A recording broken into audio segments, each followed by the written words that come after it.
the other audio, even though it was shut off in that one frame. So I went through each panel, shut off all the mics except for the one that you need. I was live, and then Gotcha. the echo went away. A few seconds. That was weird.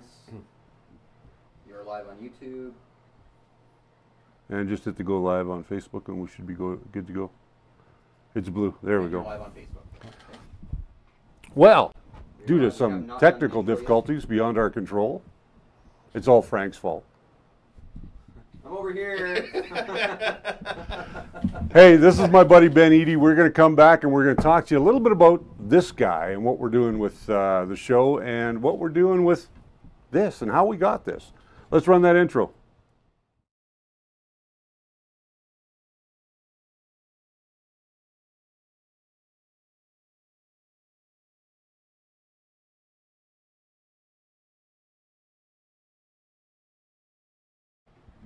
Hey, welcome to the first layer. This is Coffee with Rich. I've got my coffee. Ben didn't want anything to drink. He's feeling like he's had too much today. Hey, this is my buddy Ben Eadie. Hey guys. Now, Ben comes from a world very similar to mine, where we built props and we've done makeup and we've done all kinds of live casting, and now we both work kind of in the three-dimensional realm.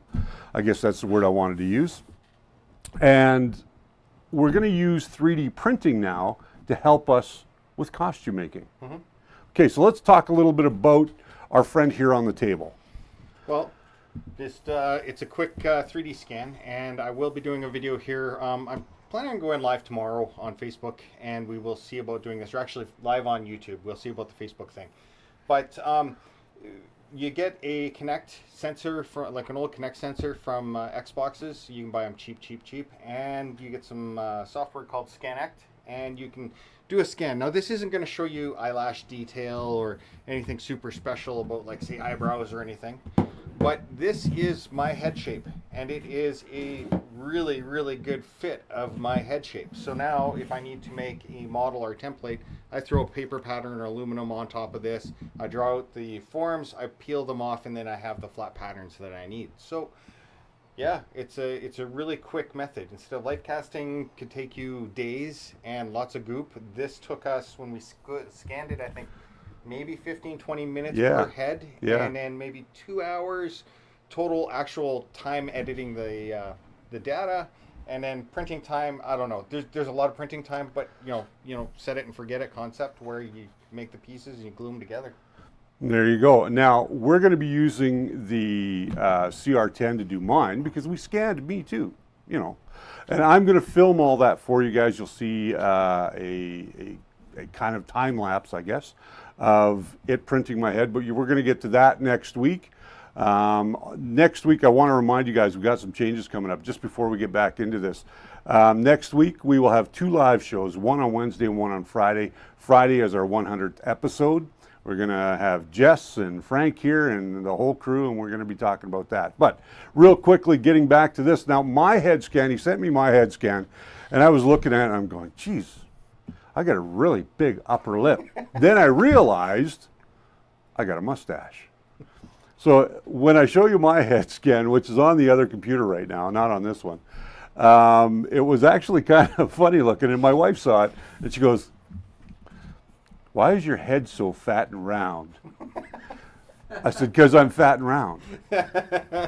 Now, this process, we've both been through making life casts using the traditional method of either using an alginate, which is a dental product that dentists use to do impressions of your mouth so that they can build false teeth or whatever. Alginate is also used in the movie and theatrical industries to do life casting, whether you're doing an arm or you're doing a head or you're doing a piece of the body.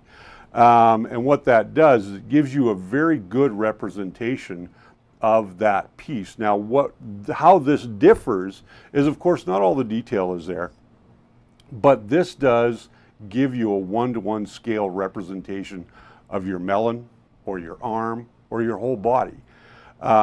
If you've got the patience and the time to do a full body scan, you can do that with the Kinect, can you not? Oh yeah.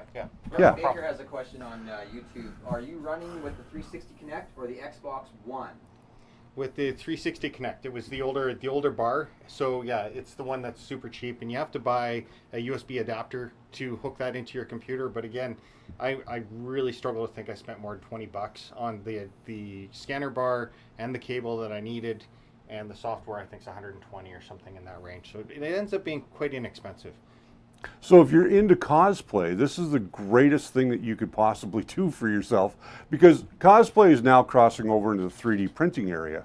And it's so much more than just making armor pieces or making swords or any type of weapon that you might make, like the Han Solo blaster we've showed off on this show many times. 3D printing now, for both of us in the film industry, has become such a tool now that the traditional ways of doing things, like we used to do them, carving them and adding all bits and kit bashing from the kits that you can't find anymore, and building props. Now it's so much easier to model it in 3D and then print it, and you can have film-ready pieces. Well, yes and no on the model in 3D. So I'm an expert in modeling in 3D. I've done that for like a good 20 years solid, and that's what my expertise is. But when you get to organic shapes, especially like a head or a dome, yes, you can do a 3D model, and then you can grab that panel and you can flatten it out, but it still eats up a huge amount of time. So if you use the Builderan from Punish Props or Zien Productions, I can't remember the guy's name, but he does a lot of cosplay. What they do is they take a helmet or a head, they put tape and paper and tape on top of the head, and you pull the pattern. You can do that physically so much faster. But having the head, instead of trying to do that to me or even my daughter, I made a mask for her, and I put tinfoil over her head, and then I duct taped her, and then I cut it out, and she's like, "Dad, are we done yet?" This would have been much easier. Child abuse for cosplay. Well, there you go. See, I've got grandkids now, so maybe I can abuse them. Yeah. Yeah, and you get them Next grumpy time, and you send them back to the That's parents. right, that's right. Usually I sugar them up and send them back, but let's have a quick peek at this again. So this type of form you can use to make your helmets, whether you're going to make helmets out of foam or you're going to 3D model your helmets. Now, what I found from the scan that you sent me was that I could pull that into Fusion 360 and then overlay other helmets. So if I'm modeling a helmet, I can model it in 360 over top of the actual scan that you sent me, because it's one-to-one. So then you can take that 3D model, print that out on your 3D printer, whether it be a CR10 or any Cubic i3 or whatever, and put it all together, and it'll fit great because it's made for your head, because you've done it in a 3D modeling software. Now, again, the textures aren't going to be there like we've discussed. The detail's not going to be there. This is just a general form, but it makes life as a cosplayer and as a costume maker and prop maker so much easier. Oh, huge. And one thing too is I'm working with Make Fashion here in town, and we've got an amputee, and we're scanning the arm, and we've got the nub so that we can add on, I'm not going to say what the project's for, but we're going to be adding on a non-hand like device onto her arm. But like we did and doing scans using the Skinect, and it's giving us everything that we need.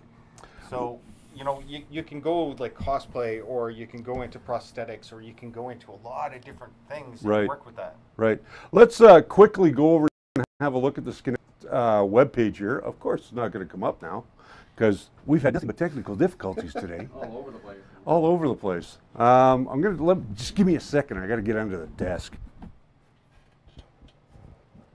Never to return again. We don't know what happened to him. There we go. You know it's alive by seeing all the mistakes, right? And again, did not come up. Let's try that one more time. I have all of my stuff right down here. And in true IT crowd finesse earlier, I was saying, did you turn it off and on again? I did do that. They did do that, so yeah, moot point. There we go. I saw something go blank, so there's a good chance. Ta-da! So this is the software that you're using, and now you're using the one downloaded for the Mac, obviously. Yeah, but it's Mac or Windows. Mhm. So, you know, yeah, I just happen to have a Mac, so that's what I was using. Now, it's fast, it's easy to use, it's ultra low cost. They're saying here a Skinect and structure sensor for your iPad is $4.99. That's really reasonable. Yeah, you know, like you got to keep in mind that like for $4.99, I could pay that off with 1 gig. So Yeah. You just rate that into the cost of whatever you're working on, and you know, then you walk away with some hardware. But yeah, Skinect Pro is $129. Right? Keep in mind that you can download this and use it for up to 5,000 polygons for free.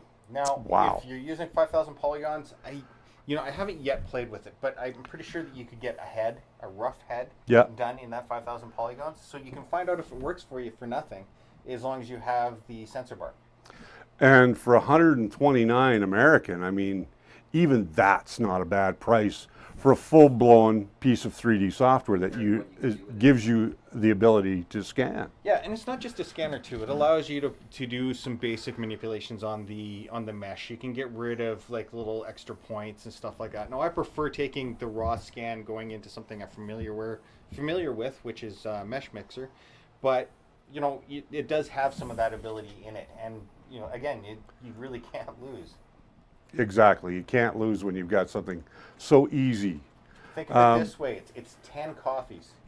So you skip 2 weeks worth of coffees, and you got a 3D scanner. I don't know if you can do that normally. There you go. So we've got Brian Baker saying, unfortunately, Skinect still doesn't support the Xbox One Kinect. That's true, but the older Xbox Kinects you can find just about anywhere. Yeah. They're so plentiful on eBay. They're so plentiful on most of the sites out there today. Yep. So, and they're cheap like borscht. I had a look at them the other day, and I think the most expensive one I saw, even it was the PC version, and it was only $60 US. Yeah.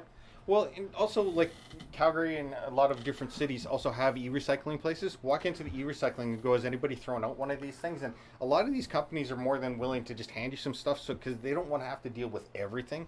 So you're coming and offloading, you might even be able to get it for free. Even look at the free sites. There's some free giveaway local area things groups on Facebook that you can always check out. So, yeah.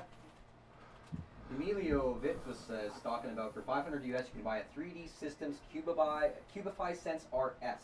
Yep. I put a link on the YouTube site and the... Great. Yeah, and that's a great system too. This one just happened to be the one I got 3 years ago. Yeah, this is another thing too, is I've been using this for almost 4 years. Wow. So it's paid for itself. Oh yeah, many times. And the thing is, I've only used it, like, I don't use it that often, but when you need it and it's there, it's like godsend. So there you go. I mean, it's fairly easy to use. Jim McGregor saying he has an app on his Galaxy S5 for scanning in 3D. Now, there are many apps out there that will allow you to do that. One of the things that we did, which you're going to see in the videos coming up in the next little while, we used a 2" by 2" square that we put on the body. So when we took the scan into our rendering software, whether it be Blender or anything else, we were able to scale that to exactly the right size. So one thing I'm going to bring up just on the side, and this is more just between you and the audience, is that I thought it was a 2" by 2", but it's a 50mm one. No, I was having some issues with the scaling because I was trying to get 25.4 millimeters, right, and then it worked out to 58. And it wasn't coming up to 58, and I'm like, it can't be out that much. And I went and measured it, and it's like 50 by 50. So if you scale your head, you might end up with a bigger head than usual. So yeah, you got to be careful and make sure that, you know, I should have on that little card wrote down 50. It seems silly, but it's amazing how that could really kind of get you in the end. And later you're like, like, I need a bigger head. Not touching that one, man. Do you guys have any opinions on phone apps for scanning? So Jim McGregor has an app on his Galaxy S5 for scanning. So I've never used a phone app. I mean, again, I haven't done a lot of 3D scanning until Ben came by and we talked about it. I hadn't done any 3D scanning. So as far as the apps go, I'm not familiar with very many of them. There are a few out there that will allow you to scan on your iPhone and on your Android device, and they're usually free, or there are some paid ones. that aren't very expensive. But again, it's the quality of what you're getting off your phone. Yes, your phone might be a 5 megapixel or better phone, but that 3D scan, is it getting all of that detail? Is it helping you get the OBJ file and the STL in the end? From my experience, Likely not. Yeah, likely not. What's happening with the phone apps is that I don't know of any phones that have a decent depth sensor in it. The new iPhone 10 does, but there's no apps that capitalize on that. So the Connect bar actually has a depth sensor, and that's what gives you a lot of the geometry. Now, what you're talking about with most phone apps, now feel free to correct me, but most phone apps are photogrammetry, so you got to take a lot of pictures. Now, one thing I found is that we've done a lot of scans of faces, and they're okay, but they're still even rudimentary compared to this. So like a lot of the geometry, like where the eye sockets really go in, and a lot of the concavities don't get picked up all that well. So you can make that happen, and if you're doing that, I found that scanning things besides a head is stone-like structures. So whatever you're gonna end up scanning is go and get that speckle paint, that one that, like, you know, it's a spray can that goes and makes a mess of your model. That leaves a lot of individual dots on the photograph, which then the photogrammetry software can follow and then create a better map. But it's, again, by the time you've done the spray painting, making sure that the model's treated properly, the lighting conditions are good, and then all that, versus you just pull out the scan bar and you go 5 minutes later and you're done. So it comes down to a time issue. Can you get good scans? Yes. Do you want to use that right now? I don't think the technology is mature enough to use that.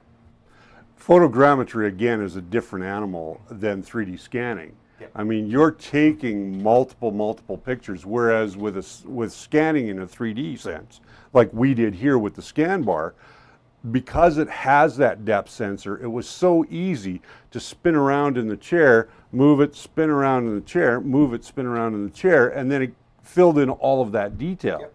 Which, surprisingly enough, when we did the 2 scans on both of us, there was little to no holes in the actual scan. With photogrammetry, what they have to do is they have to take multiple pictures, and sometimes hundreds of pictures, and put them all into a program and try and stitch them all together.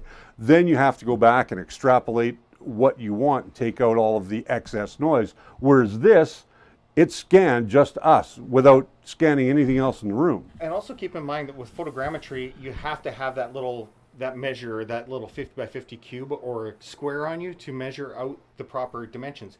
The scan with this one, when it came out of the software, it was correct. The problem I was having was I just didn't have the right number for the size. So you end up with the photogrammetry, you have a lot of post-processing, making sure that it's scaled properly, making sure that everything's working. Again, it becomes a bit of an issue. Again, this is sort of mine. I'm sure somebody's going to come up and go, well, I've done it perfect. And that's great if you have. I really want to see it, but I've yet to see it. Yeah, exactly. I'm just quickly checking out some of the comments here. Brian Baker says, with the new Apple 3D face scan, it has a sensor designed to detect the depth. Otherwise, it's trying to guess the camera angles and algorithms. Yeah. And that's exactly what it is with photogrammetry, too. It's trying to guess the distance, because if you're going around an object with photogrammetry, you have a chance of moving in a little bit, moving out a little bit, moving down, moving up, depending on the plane of the surface in which you're walking on. Now, there have been some great pieces that have been done and made into 3D models, but that takes a lot of time and a lot of processing power. Yeah. If there's any app developers out there, you're absolutely right. There is a depth sensor in the new Apple phones. Please make a scanner. I heard that coming out. I was sitting there going, oh, it's going to be like a month, and there's going to be a scanner program. No. And I'm disappointed. Maybe I'm too niche, but I don't know. So, you know, one thing that I've done with this is I've scanned my kids' heads, and it takes all 5 minutes to scale it down to, well, yay big. And then you put a little tiny post hole in it, and you put that head on top of a Lego minifigure. You want to see a kid smile for like 2 hours staring at a little minifig head and play for a couple? Just do that, and it takes it's a 15-minute print.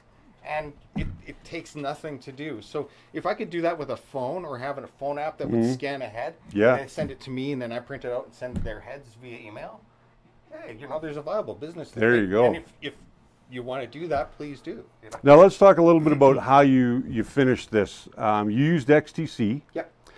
You painted. Now, you put the XTC on after you painted? Yeah, so I glued together a bunch of sections. This is done in like probably 8 different sections, and I glued it all together. So then I had to do some filling of the gaps that inevitably happen. As much as you want to have everything line up, it never does. It never does. So planning that there was no lineup. Then after that, it looked ugly, so I figured a little primer couldn't hurt, and besides that'll help anything stick to the PLA. And once that was done, again, that gives me a good visual as to high points. Sand it down, then did an ecstasy coat or 2 ecstasy coats, and yeah, we're here. It's rough, but it'll do what I need it to. Yeah, exactly, and that's all you need is just the basic size and shape so that you can make your Iron Man helmet out of foam, or your Ant-Man helmet out of foam, or your Batman cowl. Yeah, it's just supposed to be an analog, not yeah, a perfect exactly. Yeah. It's not a perfect copy. It's just an analog. It's just like building a cosplay costume on a mannequin form. Yeah. And mannequins don't have great faces. Have you seen some of the ones out there? They're scary. You know, this brings up one thing I want to ask here. I was going to ask you about, and it would be really good to ask, is I printed this out hollow, right? So it's got like a 4mm wall, and it's fairly tough. Like, you know, I know it'll take a fair amount of abuse, but if I drop it on the floor, there's a chance it'll crack or fall apart. Would it be worth using some expanding foam and putting it in here? Or Absolutely. Do you think the expanding foam might have enough force to pop the sides off? Not with the XTC on it. I think the XTC is going to give you enough of a rigidity to the outside shell, and you've got a fairly thick wall here. Like you used 4mm wall thickness, so fairly thick wall. The only thing that you're going to have to worry about, I think, is the ectothermal reaction of the foam. Which may melt on the inside, but I don't think it's going to come through to the outside. Yep. But I think if you use some of that home expanding foam, like the light stuff. Yeah, you could do the spray can stuff, but I would probably, like, I go to a place in town, a plastic shop that sells the industrial stuff. Right, like the smooth-on stuff. Yeah. Yeah. And it's, you know, I like working with it because I know what I'm getting. With the spray cans, I've noticed that there's enough of a variance, and this is more an experience if you've been working with the stuff a lot. You'll find that variances can really bone you. This one is, I know what I'm getting. So it all depends on, if you're starting out and you're just trying it, then buy the cheap can stuff, but not the route I'm taking. Not the route you're Jim McGregor on Facebook is asking about your settings you used to print that. How many pieces did you use, infill, et cetera, et cetera? Okay. So it's 4mm wall thickness. After I took it, I hollowed out my head, which my wife would say it normally is anyways. Mine says the same thing. Yeah. About you. I have a... What did I ever do to you? See what happens when friends get together?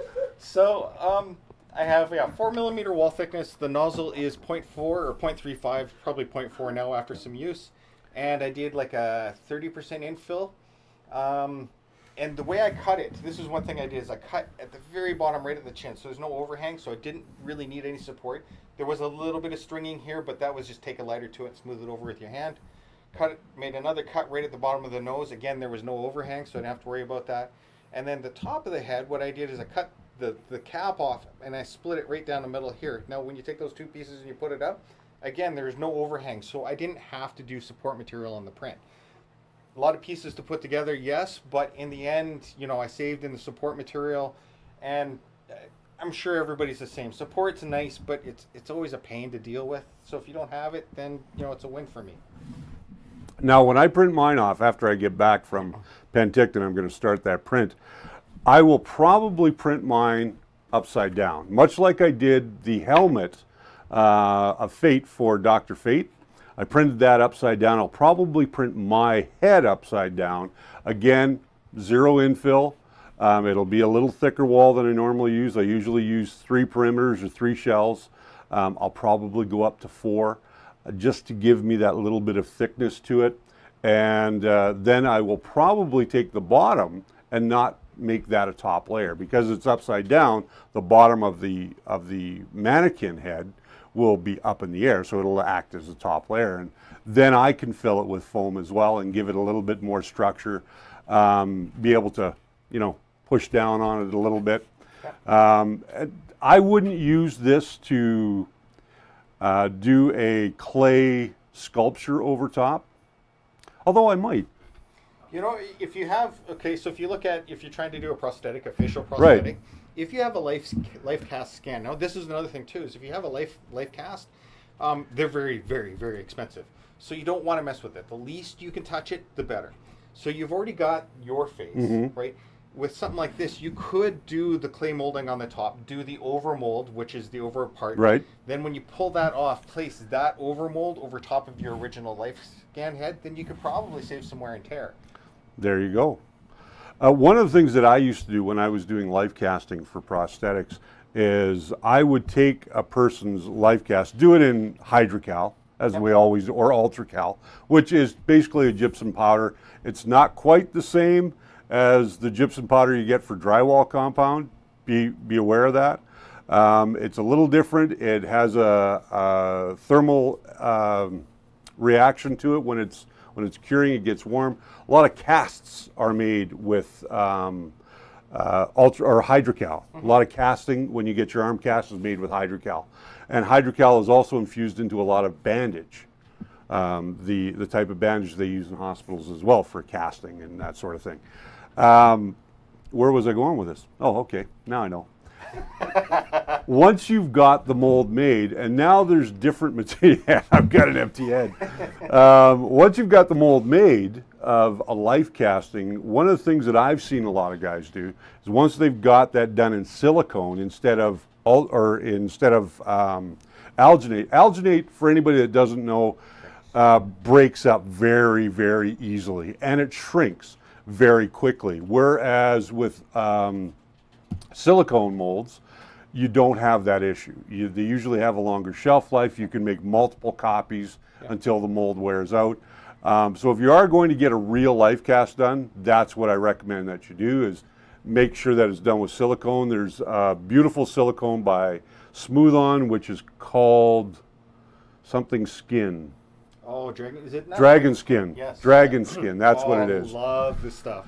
Dragon skin not only can be used for doing life casting, but it can also be used in the application of prosthetics because it's so thin and it's very translucent. You can add colors and pigments to it, and it's super light. Yeah, like silicones, if you make a large prosthetic, they get heavy, they droop, they're really hard to glue on because they'll start peeling off from the upper half. And the dragon skin's light. It never suffers from any of that stuff. And again, we're in our business, both of our old business, we would glue things on with a higher grade adhesive, not the spirit gum that you can find at most stores. Although we did use spirit gum from time to time, I'm sure you did. But we used a product called Prozaid, and that's a medical adhesive. And when you're putting on a prosthetic, that will keep it in place for a very long time. Maybe longer than the actor wants. Yeah, maybe longer than the actor. And it's a pain in the butt to get off. To be totally honest, though, is like this is somewhat new. Like the casting and stuff, yes, I've done it. I've worked with it. Is it my expertise? No, I'm more the mechanical guy. I do the robotics and mechanical arms and stuff. So I have experience in this, but most of this, to be completely honest, I'm kind of just talking out of my butt from experience of amateur stuff I play. Right. You're definitely the resource on this one for me. Yeah, well, you know, going back and doing that kind of stuff was a lot of fun, but it is a lot messier. So this is a much easier way to do it, much faster, easier to create something that you can use in your 3D design, in your 3D printing for yourself and your cosplay, and even making your foam armor. Yeah. So we are going to see your video next week. Well, next week, let's say next week for sure. I've been trying very hard through work to get this done on the side. But I think what I'm going to try to do is go live tomorrow. Let's say tomorrow at 1 o'clock. If you go to youtube.com/Ben Eadie, you'll be able to find out when I am going live. I'll put it on. The link is on the comments in both YouTube and Facebook as well. Yeah, the link's on that, and I'll make sure that I post it to the Facebook site here, and you can see what's going on. Because maybe instead of just trying to record it and get everything right, why not just do it live, live with the mistakes, and publish it, you know? If we do that here all the time. Emilio says, and do it in little layers so it can dry out. Yes, do it in very small layers. When you're putting XTC on, one of the things, whether it's to do something like this or you're doing a model like this, and you're covering it in XTC, one of the things that you want to be careful of with XTC is that you don't put it on too thick because it will obscure detail. One of the things I like to do with XTC is I will spread it over the model prior to painting, priming and painting, to avoid doing a lot of sanding. But bear in mind that that does take away some of the detail, and that's what it's for. Well, you can also use denatured alcohol to thin Right. out XTC. I think you can use other thinners, but denatured alcohol is the safer one of the rest. It might not work as good, but again, it's, you know, as far as toxicity goes, you're not wearing a mask. You're not worried about getting it on your skin. So. There you go. One of the things we used to use back in the makeup department was naphtha. And if you're not sure what naphtha is, go to a camping store and ask them for naphtha, and then open up the cap. You'll be on the floor. It's pretty strong stuff. It's actually a camping fuel, and we would use that to thin out all kinds of things, and it worked out really good. Like Plastidip. Yeah, like Plastidip, naphtha and Plastidip, yeah, for sure. It is very toxic. You have to wear a mask. This stuff you don't have to wear a mask with. This is so much easier to do. It's so much nicer to do because now you've got something that is maybe not exactly you, but the general shape of you. And that's really what we're after when we're trying to build our cosplay costumes. And we're going to get into more cosplay on the show as we progress through the rest of the year. We're going to be talking a little bit more about this when I get back from Penticton next week.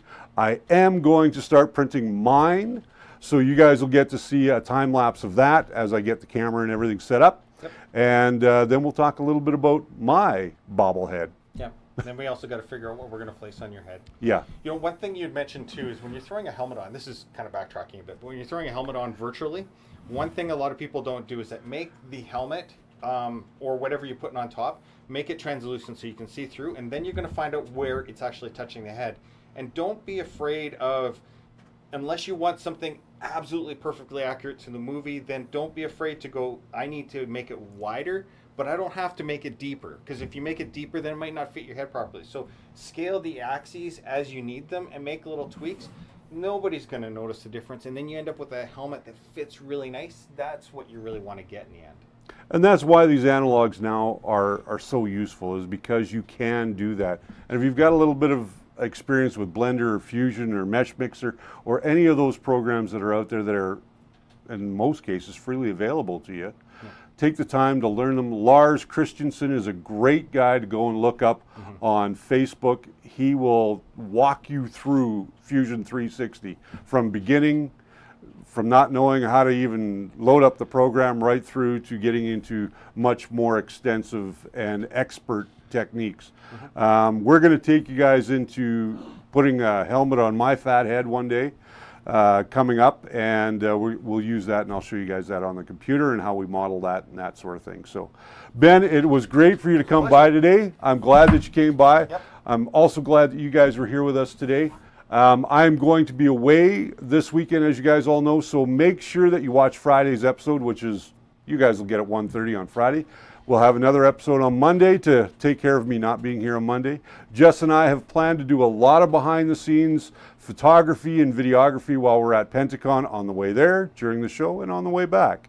If you're coming to Penticon, I'm going to be doing a panel on 3D printing on Saturday afternoon at 4:15 in the afternoon in Hall D, I believe. And so if you are coming to Penticton for Penticon, stop on by the hall and say hi, and we'll talk a little bit about 3D printing while we're there. We've got a few models that we're going to be bringing with us, some that are painted, some that are not. We're going to bring along Jess and some of her artwork, and we're going to just have a really good time. So first and foremost, let me thank all of my Patreons. You guys, without you guys, I wouldn't have a show. You guys do a lot to keep the wheels greased and the shows coming out. There are going to be some changes coming up, a few more changes. We'll let you guys know about those as they come by. If you want to take part in our Patreon and you got something out of today's show and you want to support the show, by all means, go to patreon.com/thefirstlayer and pick a category. Categories are changing on July 1st, so there's going to be more ways for you guys to get involved, and there will be a lot more content going up there as well. If you like today's show, you got something out of it, something useful, go ahead and buy me a coffee, and I'll share it with Ben over here. And that's at buymeacoffee.com/thefirstlayer. And as always, we got to thank spool3d.ca, because Spool 3D is the place that gives us this home to do this wonderful show each and every day, or each and every week, 3 times a week. And print it right, print it with spool3d.ca. They've got everything that you need from printers to filaments and all of the accessories that you could possibly want. So make sure that you go and check out spool3d.ca. Print it right, print it with Spool3D. And with that said, I'm being reminded, don't forget, if you're new here, subscribe. Hit that little bell notification button so you get notified every time that we put up a brand new episode and you're part of our notification squad. And we'll see you guys back here when I get back. On Wednesday, you'll see me here in the studio live. And then we're going to have our 100th episode party here on Friday the 15th. And Frank and Jess will be with us. And maybe we'll even get Derek, the owner of Spool3D, to come in and say hi to you guys. So until then, remember, the first layer is always your foundation to a great print. Until next time, my friends, have yourselves a great weekend.